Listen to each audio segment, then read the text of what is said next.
Friday, 22 November. Alright, mate. Um, what's very interesting is that we have the opening gap in here. We have a small range opening gap of 10, 20, 22, 22 and something. So very small. And then if we look at this, the 50-minute chart, we see here relative equal highs. And this is primary buy side. This is primary sell side.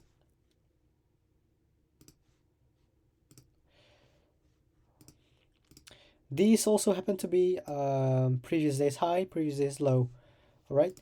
So in here, we have this previous day's fair value gap, which is being used today more than once. And then we have these relative equal lows, which is an SMT on the ES chart. It is not taken out, as you can see in here. All right. So in here, you can see the price. Why is it stopping in here? Several reasons. First reason is that we have previous day opening price. Look at that. Let's make that yellow. This was opening price, middle, right. Alright, mate. And then we fucking have this fucking 1 hour inverse fair value gap in it. We fucking taking that and fucking put it in here. And then you can see we drop into that. Now, let's go over this price action a little bit, 950. As you can see in here, we have, we take out this buy side. This buy side in here. And then we draw into the previous day fair value gap. We draw lower. And when we do so, we leave a lot of inefficiencies. And so it's reasonable for the price to then come back, because we have the pre-market was high resistance. It's just engineering liquidity, and I really want to take all this out, but maybe not yet. And maybe because it's Friday, and maybe it was too soon. And at 10 a.m. we had a news driver, so at 10 a.m. at that point, then I'm interested in this case. So we drop back up in here in that 1 hour value gap, and then we have this volume imbalance. We inverse that in here. We could have shorted, all right? Take partials in here, take partials in here, and then in here we take out all these relative equal lows. And after that, you can expect a rally back up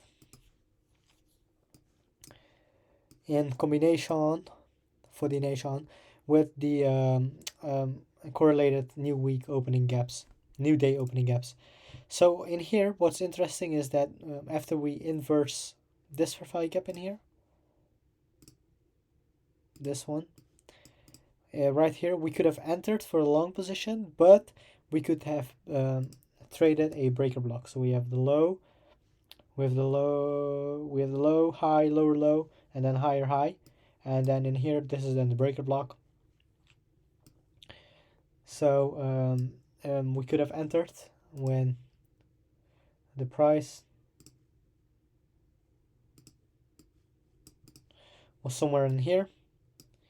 And then we have this volume imbalance, which could have also been an entry.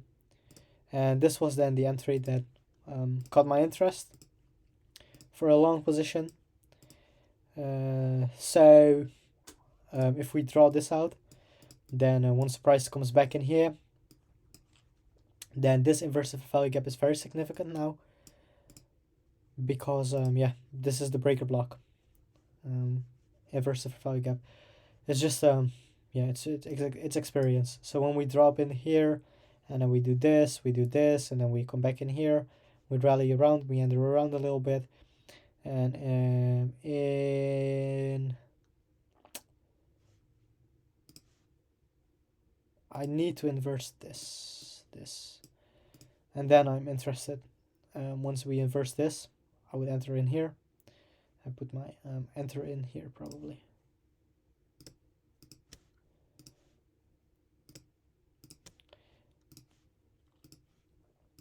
I put my stop loss here without a doubt.